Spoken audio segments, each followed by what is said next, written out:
Hi everybody, welcome to you all to my YouTube channel. Today, the topic which I am going to teach is for class 11th students of ICSC. I should say ISC board. The topic is sets. This is a new topic which you have never been studying. You have never studied this topic. Earlier it was there in your syllabus in class 6 itself, but from last 4, 5, 6 years it has been removed. So if it is here with us in class 11, so let us understand everything about the sets, because in class 12 there will be no such type of topic. In class 12 there will be no such type of topic. So everything we have to learn about set from A to Z. It will take time, but have patience, watch the video till the end to understand everything related to set. Okay, तो आप सभी का मेरे YouTube channel पे स्वागत है। मैं class 11th ISC board, ICSC board के बच्चों के लिए एक टॉपिक लेके आया हूँ, जो टॉपिक है set.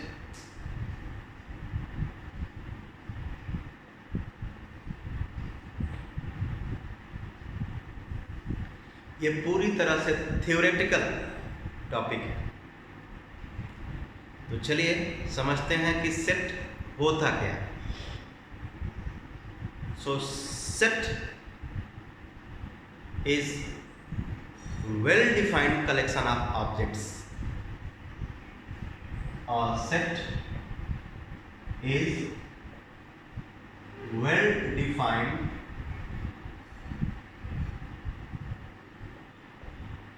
collection of objects.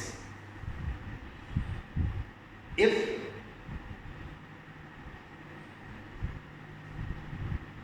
the collection is not well defined, then a set cannot be formed. Means we cannot have a set if well defined collection is not there. जैसे अगर आपसे कोई कहे तो सेट होता क्या है? सेट होता है समूह ऐसे ऑब्जेक्ट्स का जो पूरी तरह से परिभाषित हो, कहीं कोई उसकी परिभाषा में संशय ना हो। अगर उसमें कहीं भी डाउट है तो वो सेट नहीं बन सकता। जैसे मैं आपको एग्जांपल देता हूँ। अगर मैं आपसे बोलूं कि आप चाहिए जिस क्लास में पढ़ते हैं उस क्लास के कुछ अच्छे बच्चों को पकड़ के ले जाइए, तो जो बच्चे हैं वो ऑब्जेक्ट्स होंगे।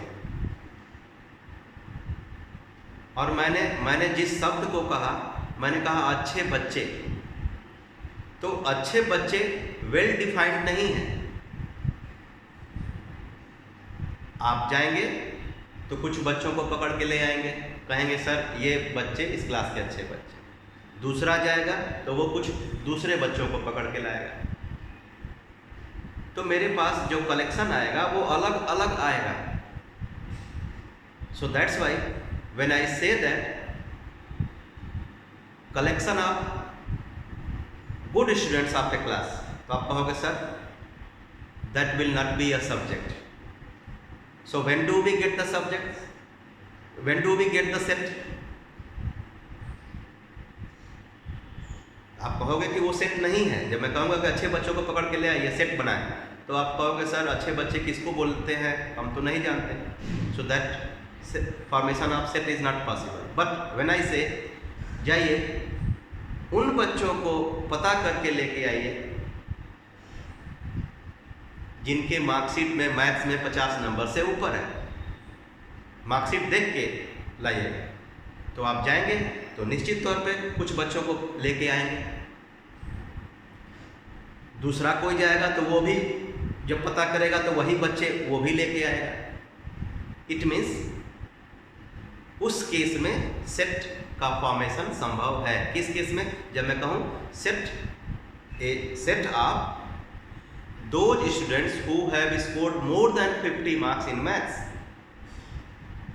तब आप जिन बच्चों को पकड़ के लेके आएंगे उनका ग्रुप सेट बना सकता है। दूसरा एग्जाम्पल, अगर मैं कहूँ कि जाइए बगल वाले क्लास में और गंदे बच्चों को पकड़ के लेके आइए, those who are bad, तो निश्चित तौर पे for you some are good and some are bad, but for the other those who are bad for you for the other they can be good. तो उस केस में set नहीं बन सकता, कलेक्शन अलग अलग होंगे। ऑब्जेक्ट्स जो आएंगे उनका कलेक्शन अलग अलग फॉर्म का होगा। तो ये गुड बैड ये वर्ड्स को लेकर के आप सेट फॉर्म नहीं कर सकते। तो इसलिए मैंने लिखा है वेल डिफाइंड कलेक्शन, एकदम वेल डिफाइंड होना चाहिए। अगर मैं कहूँ कि जाइए इस क्लास से मेंटल बच्चों को पकड़ के ले आइए, तो ये मेंटल गुड बैड ये सभी शब्द वेल डिफाइंड नहीं है, इसलिए इस केस में सेट का फॉर्मेशन नहीं हो सकता।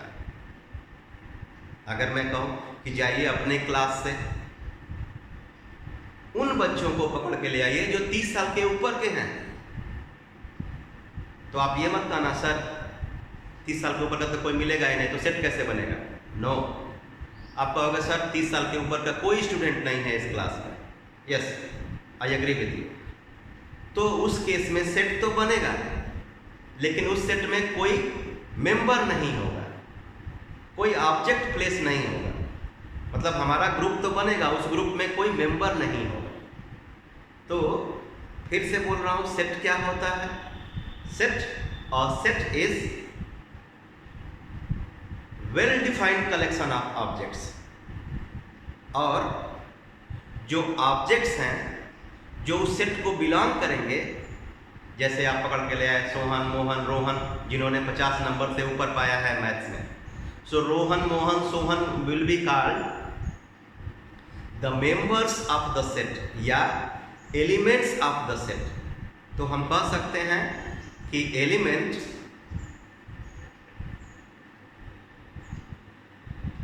Are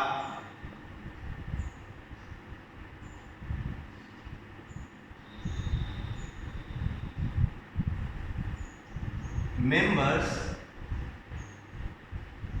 that belong to set are called elements या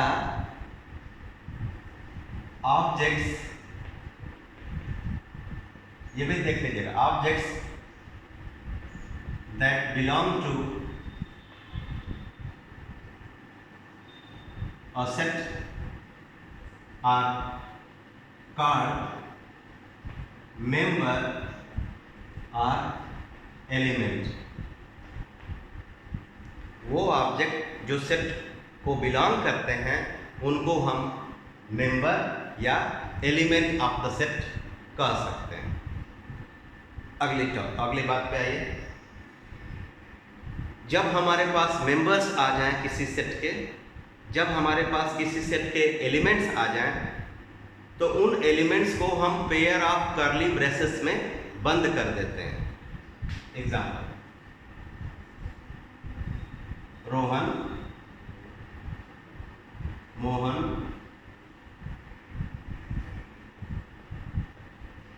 सोहन, और उनके बीच में कॉमा लगाते जाते हैं।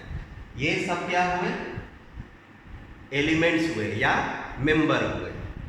और ये पूरा जो कर्ली ब्रैकेट के अंदर मैंने लिख डाला, इसको कहेंगे, इस पूरे प्रेजेंटेशन को कहेंगे सेट। तो ये सेट है, इसमें कितने मेंबर्स? 3 मेंबर्स। कितने एलिमेंट्स? 3 एलिमेंट्स। कौन कौन? Rohan, Mohan, Sohan.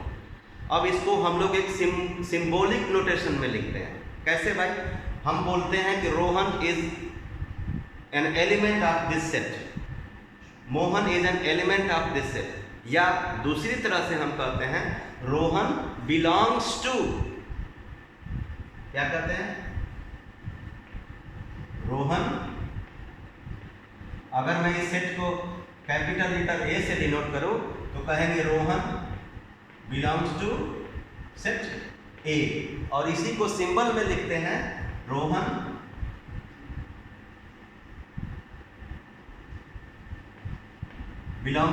Rohan belongs to A. और इस सिंबल को हम लोग, इस जो सिंबल मैंने बनाया है, इस सिंबल को हम लोग बोलते हैं ग्रीक लेटर में एप्सिलॉन। क्या बोलते हैं? एप्सिलॉन।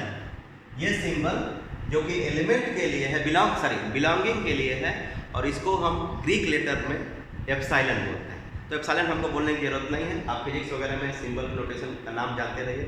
बट हम कैसे पढ़ेंगे? Rohan belongs to set A, और Rohan is an element of set A, ऐसे भी पढ़ सकते हैं। Rohan is an element of set A और Rohan belongs to set A. Correct? तो ये रोहन इस सेट ए का एक एलिमेंट है या मेंबर है, और सारे मेंबर्स जब आपको पता चल जाए तो उनको कर्ली ब्रैकेट्स के अंदर बंद कर दीजिए, तब आप कहेंगे कि आपने एक सेट का फॉर्मेशन कर लिया। अब चलते हैं हम लोग types by which we can represent a set.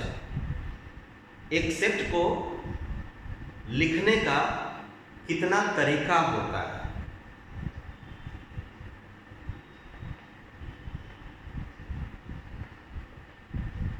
Representation of a set.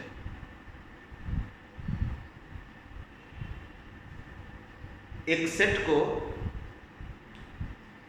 Represent करने का 3 तरीका होता है।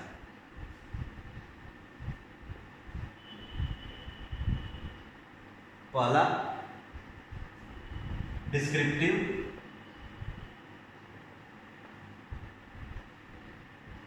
दूसरा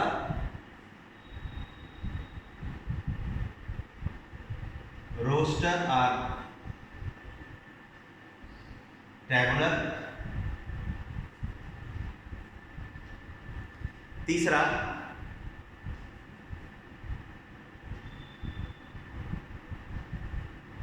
रूल और सेट बिल्डर। रूल और सेट बिल्डर मेथड।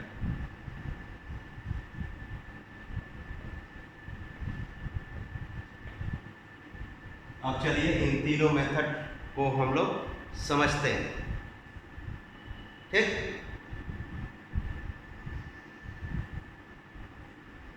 एग्जाम्पल देता हूं। अगर आपसे किसी ने कहा कि सेट ए बनाइए, आपको मैं बता दूं कि हम लोग इंग्लिश अल्फाबेट्स,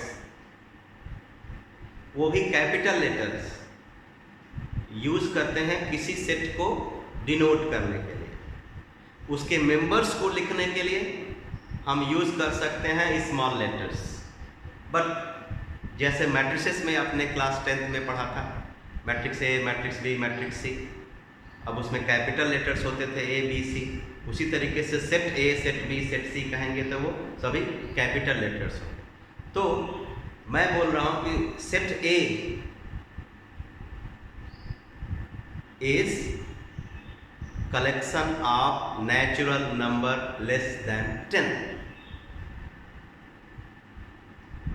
तो जो सेंटेंस मैंने बोला वो एक सेट को रिप्रेजेंट करता है, और जिस तरीके से मैंने बोला उस तरीके को बोलते हैं descriptive method. the method in which we describe the set in a sentence or sentences. Remember, the method in which we describe a set using sentence or sentences, that method is called descriptive method. A is the set of natural number less than 10. तो जो मैंने ये लिखा है ये भी एक set को रिप्रेजेंट करता है, इसको बोलते हैं descriptive method.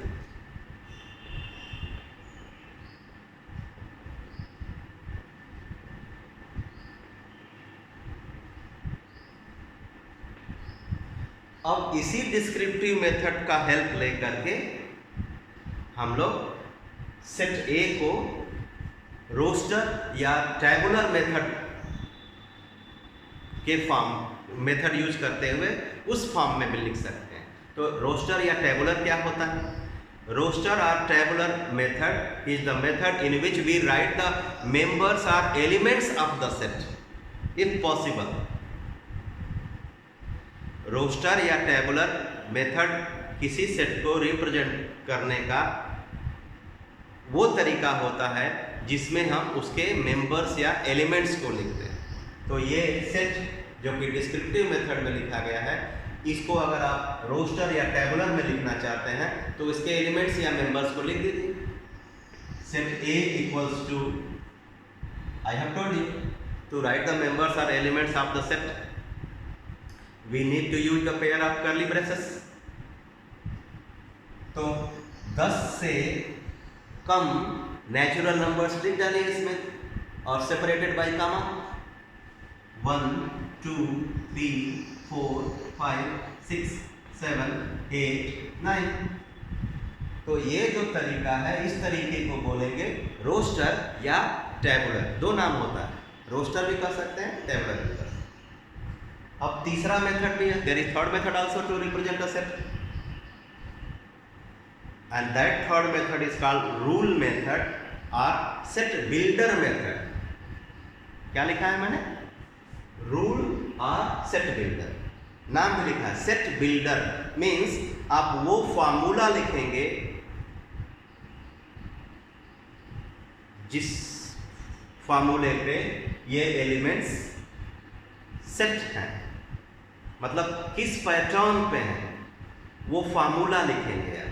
So in this method set builder और rule method we use the pair of curly brackets, but we use the symbol notations formula for this और दिस। तो कैसे लिखेंगे ध्यान से सुनिए और कैसे पढ़ेंगे। x such that you can write y also, where this x is what element. When you write here x, it means x is an element of set A. So x such that, अब आप बताइए ये सब क्या है? Natural number है ना, किससे कम? 10 से कम। तो आप लिखेंगे x such that, देखिएगा x is less than 10, comma x is a natural number।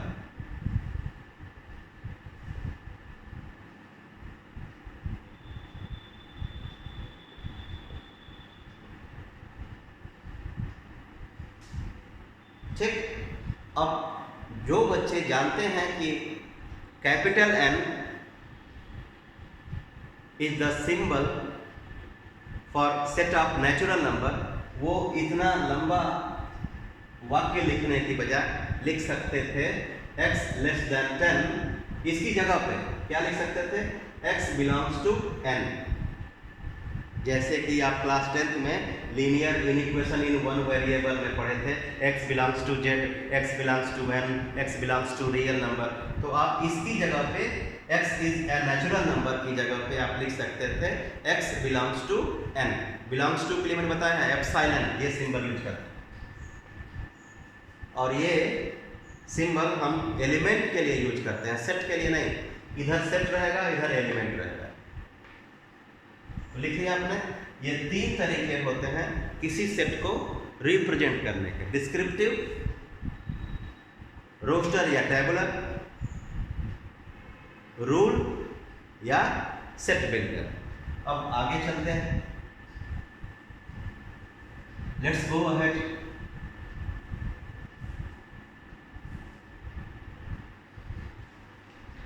The next is types of sets.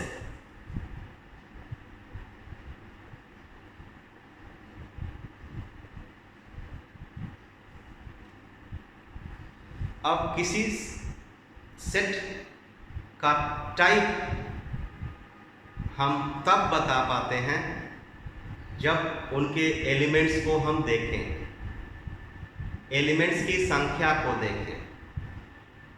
ठीक, तो ये टाइप्स ऑफ सेट डिपेंड करता है उनके अंदर एलिमेंट्स की संख्या।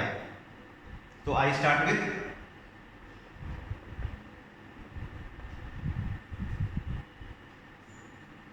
Finite set.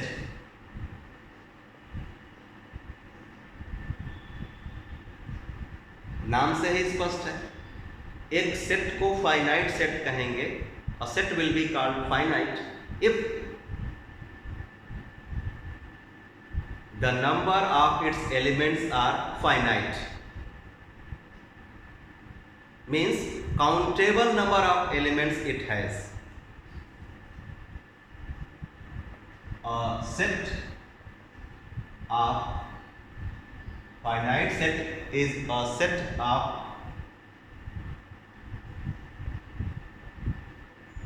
countable number of elements. Example: 1, 2, 3, 4, 5.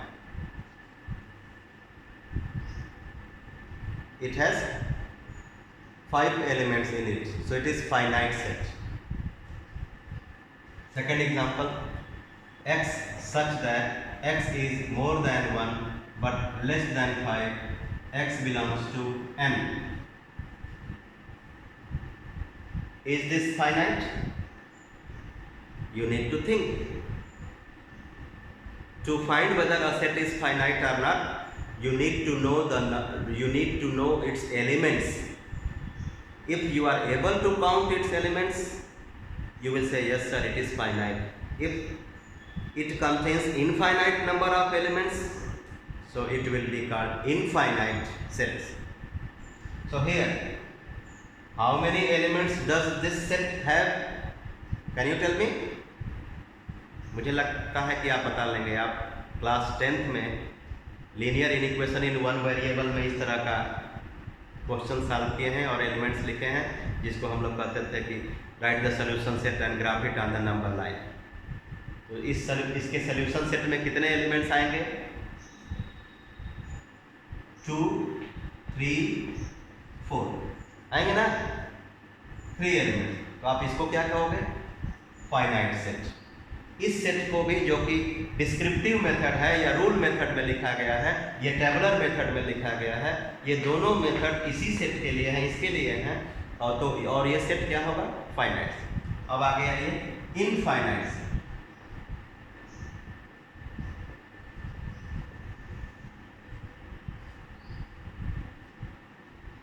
Infinite set क्या होता है भाई? नाम से ही क्लियर है। If we see that the set has infinite number of elements in it, so we will call it as infinite set. So a set of uncountable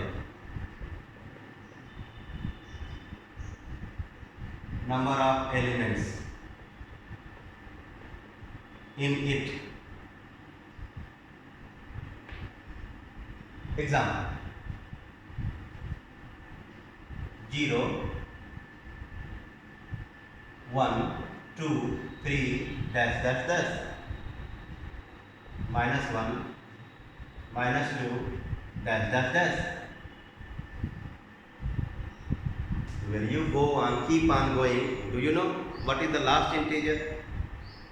Don't know. Do you know? Yes, we don't know. So this is an example of infinite set. Second example, x such that tabular, this is tabular method. Now I am going to give you set builder method. X such that x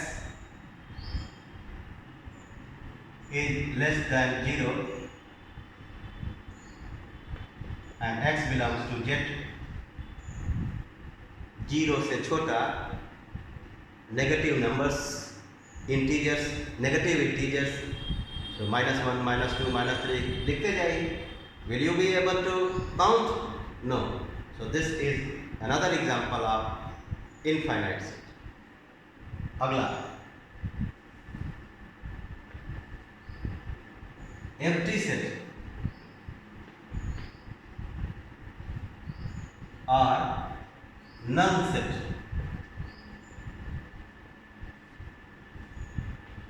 empty set or null set, ये क्या होता है भाई? A set which has no element in it. A set which has no element in it is called empty set or null set. A set which has no element in it is called empty set or null set. And in Greek letter there is a symbol for notifying this empty set, and that symbol is, and we read it as phi, P-H-I, and that was epsilon. Do you remember that symbol which I told you? This symbol is for belongs to or belongs to, and this symbol is for empty set. Empty set means a set with no element. So or we use another symbol for empty set, and that is a pair of curly braces with no element in it. ये symbol भी हम use करते हैं empty set के लिए, null set के लिए, या ये सिंबल भी यूज करते हैं, ये मत, ठीक है. अब आगे चलते हैं. चौथा, singleton set.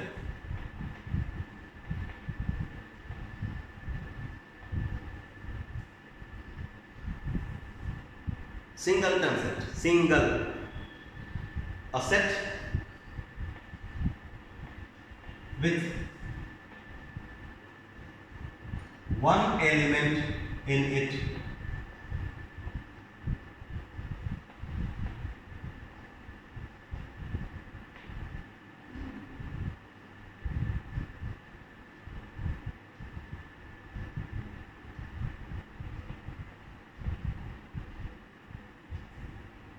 So the sets which I have written here, all these are examples of singleton sets. Next one is cardinal number of a set. So I hope you have understood that all these types of set depends on the number of elements in the set. If a set has infinite elements in it, it will be called infinite set. If a set has finite number of elements in it, finite set. If a set has only one element in it, singleton set or unit set also. Singleton set or unit set also. Next, empty set or null set. A set which has no element in it means number of element in it will be 0. How many elements does this set have? आप कहोगे 0. So अगर किसी set में 0 number आप कहोगे sir इसमें कितने, मैं पूछूंगा इसमें कितने एलिमेंट्स हैं, तो आप कहोगे 0. नहीं, कितने पूछ रहा हूँ, काउंट करिए. One element in it. That's why it is an example. This is an example of singleton set. How many elements in it? No element. Means अगर इसमें एलिमेंट्स की संख्या पूछेंगे तो आप कहेंगे 0. याद रखिए, एम्प्टी सेट में एलिमेंट्स की संख्या 0 होती है. अब आइए चलिए cardinal number of set.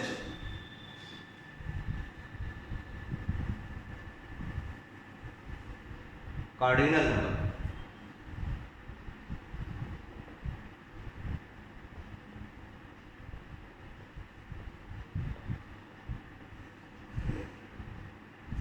Cardinal number of a set tells us that how many elements are there in a set. With cardinal number we come to know how many elements does a set have.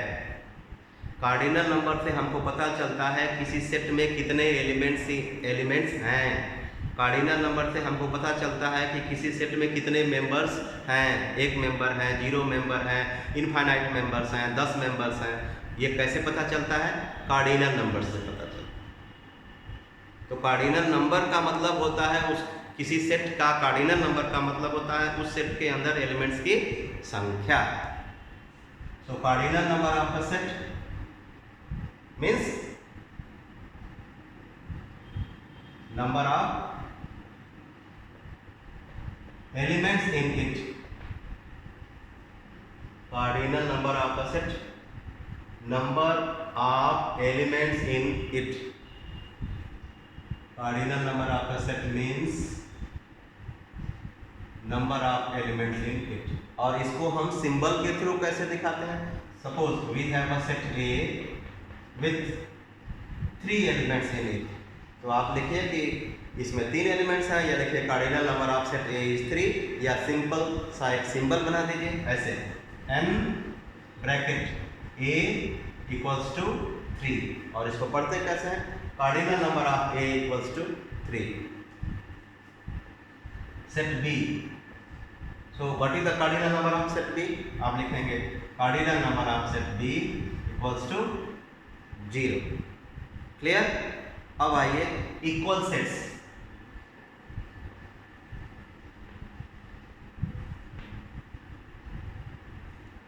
To or more than 2 sets. देखिए मैंने sets लिखा है, set नहीं है sets, तो निश्चित तौर पर ये प्लूरल है तो दो, कम से कम 2 सेट होंगे।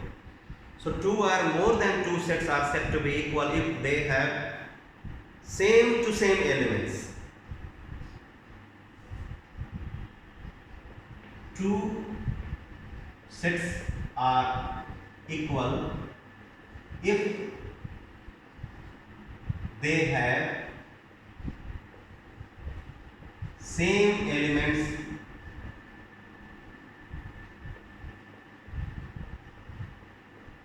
in them. If they have same elements in them, nothing difference, no difference. मतलब उसमें अगर ए बी सी डी है तो इसमें भी ए बी सी डी होगा। One more thing I would like to tell you my dear students, while writing a set आपको ध्यान में रखना है कि an element should not be repeated. An element should not be repeated. Element को दोहराना नहीं है लिखते समय सेट के अंदर। और एक और चीज, एम्प्टी सेट जो है जिसमें कि एलिमेंट्स की संख्या 0 होती है, एन एम्प्टी सेट उसके लिए वर्ड यूज नहीं किया जाता है, केवल द एम्प्टी सेट यूज किया जाता है, याद रखिएगा। So 2 sets are equal if they have same elements in them. Example, A है 1 2 3, बी है 3 2 1. Are they equal? Yes, because what A has same B है, so आप लिखोगे A equals to B। ये सिंबल को आप इक्वल्स के लिए जानते हैं। Another example, P 1 2 3 4, Q X such that X is more than or equal to 1, less than or equal to 4, X belongs to natural number।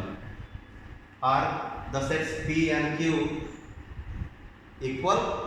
तो आपको इसको जो कि रूल मेथड में लिखा हुआ है set Q, you will have to express this Q using tabular method। So when you express this into tabular method, you will get the elements as 1 2 3 4 same। So आप कहोगे yes, P and Q are equal sets। Another one, equivalent set।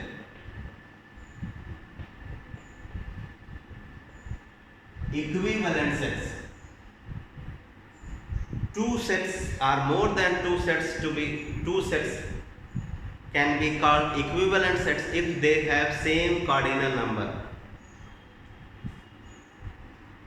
Equivalent sets have same cardinal number.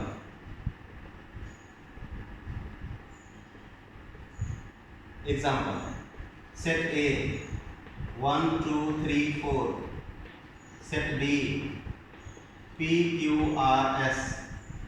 They are not equal because they don't have same to same elements, but they are equivalent because cardinal number of A is 4, cardinal number of B is also 4. So since cardinal number of A is 4, cardinal number of B is 4, so what result do we get? NA equals to NB. This implies that A is equivalent to B, और equivalent के लिए हम arrow head दोनों तरफ से arrow head होना चाहिए इस लाइन में, इस तरह का सिंबल यूज करते हैं इक्विवेलेंट सेट्स के लिए. I hope you understood. This is the symbol for equivalent sets. Two sets are said to be equivalent if they have same cardinal number. तो क्या मैं कह सकता हूँ कि all equal sets are equivalent also? ध्यान से सुनिए मेरी बात. सेट A और सेट B इक्वल हैं. Do they have their cardinal numbers equal? Yes, their cardinal numbers are equal. Cardinal number of A is 3, cardinal number of B is 3. So all the equal sets are equivalent also. Keep it in mind. But equivalent sets may be equal, not necessarily equal. तो मैंने आज आपको equal sets, equivalent set, finite set, singleton set, बहुत सारे sets के बारे में पढ़ाया, रिप्रेजेंटेशन ऑफ सेट्स पढ़ाया. In the next video I will tell you something more. If you like the video, you can write the comment on comment box to encourage me so that I may prepare the new videos for you. Wait for the new video. Bye bye.